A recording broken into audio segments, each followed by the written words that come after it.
Frères et sœurs, je suis ici pour mettre le blanc en accusation.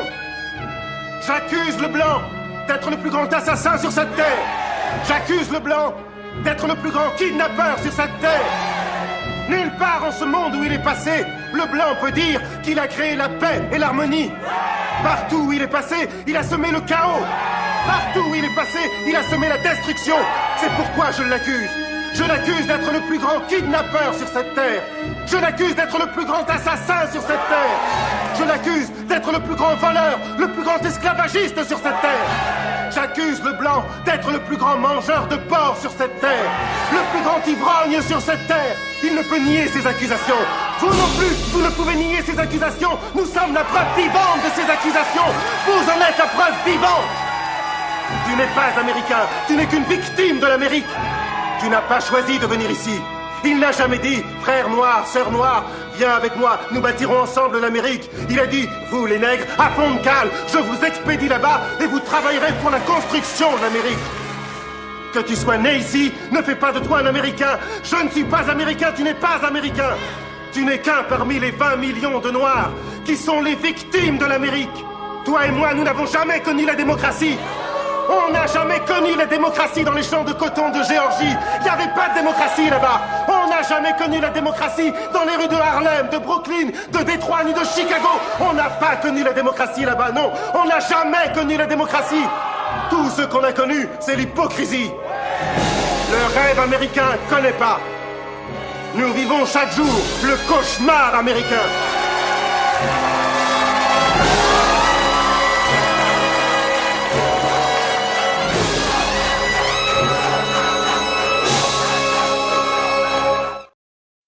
Assalamu alaikum. Alors, comme dit dans l'annonce de mercredi, nous allons commencer notre vidéo sur Malcolm X. Aujourd'hui, nous allons parler de sa vie, de sa naissance à son incarcération. Nous allons vous lire des extraits de son autobiographie en collaboration avec l'écrivain Alex Haley. Malcolm X, né Little, est né le 19 mai 1925 à Omaha dans le Nebraska. Il est le fils de Earl et Louise Little. Il est le quatrième d'une fratrie de 7 enfants. Son père, Earl Little, est un révérend qui adhère aux idées de Marcus Garvey, qui prône un retour des Afro-Américains sur la terre de leurs ancêtres, l'Afrique. Sa mère, Louise Little, est originaire de la Grenade aux Antilles britanniques. Sa mère, la grand-mère de Malcolm X, avait été violée par un homme blanc. Et sa fille, la mère de Malcolm X, a haï son teint clair, ce qui fait qu'elle se marie avec Earl Little car il avait une peau très sombre. Le mélange des idées de son père et la haine des origines de sa mère va marquer le petit Malcolm à jamais. Physiquement, sa peau était assez claire. Il avait de plus des reflets roux dans ses cheveux. Son père le traitait bien alors que sa mère était dure avec lui. Il a toujours pensé que sa peau était la raison du comportement de ses parents. En 1924, alors que sa mère est enceinte de lui, c'est-à-dire Malcolm X, des membres du Ku Klux Klan sont venus menacer la famille Little en disant qu'il devait quitter l'État par rapport aux prêches de son père qui, selon les membres du clan, troublent les bons nègres du coin. Ce que son père fit par la suite. Après plusieurs déménagements, leur maison a été incendiée en 1929 alors que toute la famille était à l'intérieur, causée d'après par son père par les membres du clan. Mais les pompiers et la police l'ont mis en garde à vue car ils pensaient qu'il avait lui-même mis le feu à sa maison pour toucher des sous de l'assurance, ainsi que pour possession de port d'armes. Le père de Malcolm X fut assassiné dans d'étranges circonstances avec la tête écrasé sur un côté et coupé en deux par le passage d'un tramway.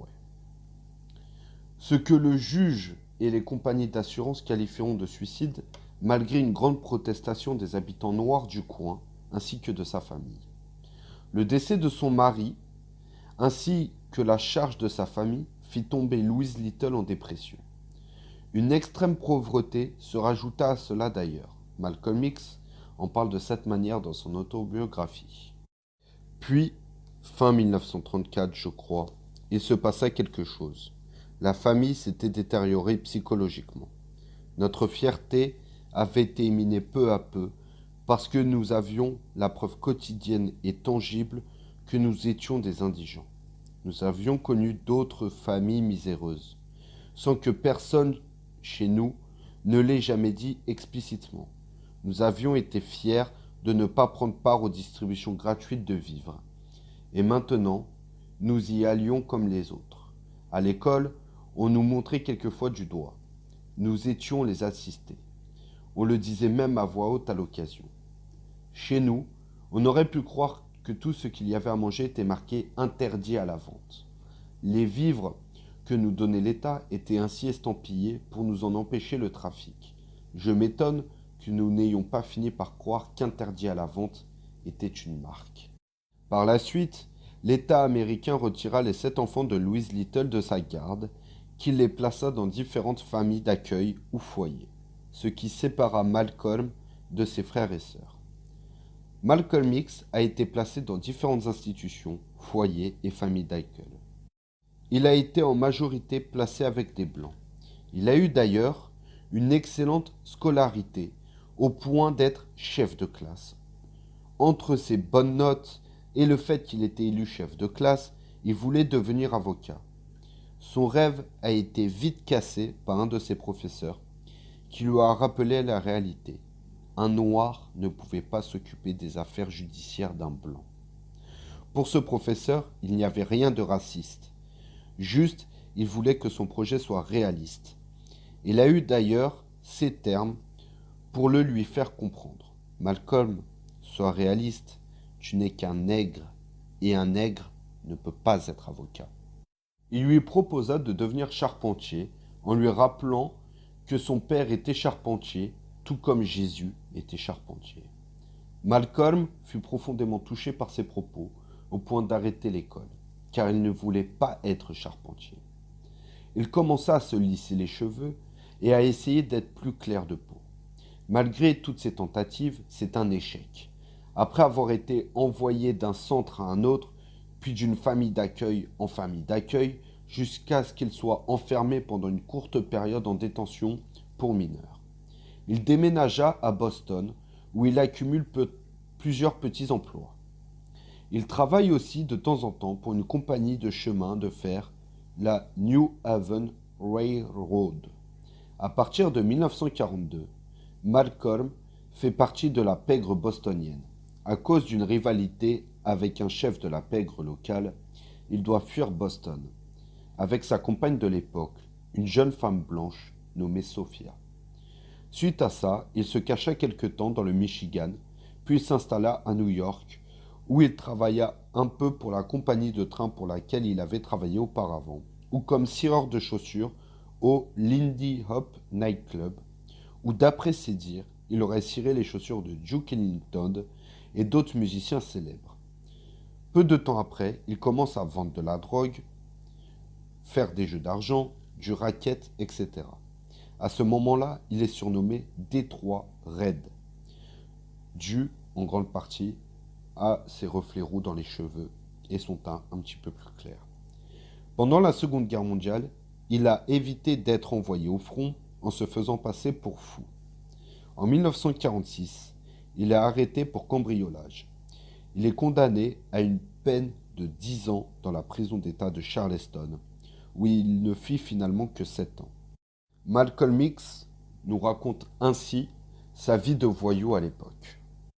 Pendant les 6 ou 8 mois qui suivirent, je m'exerçais au vol et au hold-up, de petits seulement, toujours hors de New York, mais pas très loin, et je n'étais jamais pris. Comme les professionnels, je me mettais en forme avec des fortes doses de cam. Je commençais par la cocaïne que m'avait recommandé un certain Samy. D'habitude, ma tenue de jour, si j'ose dire, consistait en un pistolet automatique, un 25 couleur bleu acier. Si petit et si plat qu'on ne le remarquait pas. Mais pour le travail, je préférais un 32, un 38 ou un 45. C'est ainsi que j'avais vu des paires d'yeux écarquillés fixer le grand trou noir, des visages s'affaisser et des mâchoires se desserrer Quand je parlais, les gens avaient l'air de m'écouter, de très loin, et ils faisaient tout ce que je leur disais. Entre deux coups, je me bourrais de cam pour ne pas être énervé. Ainsi, comme vous avez pu le remarquer, Malcolm, en plus de son parcours de voyou, était un toxicomane et un alcoolique. Donc, le début de son incarcération était très difficile en vue de sa dépendance. Il était surnommé Satan, car tout simplement il était totalement hostile aux messages religieux qui tournaient au sein de la prison. Mais bientôt s'effectuera un changement dans sa vie. Nous le verrons dans le prochain épisode. Voici ce qui conclut notre première partie de la vie du regretté Malcolm X. Barakallahu fikum. Assalamu alaikum.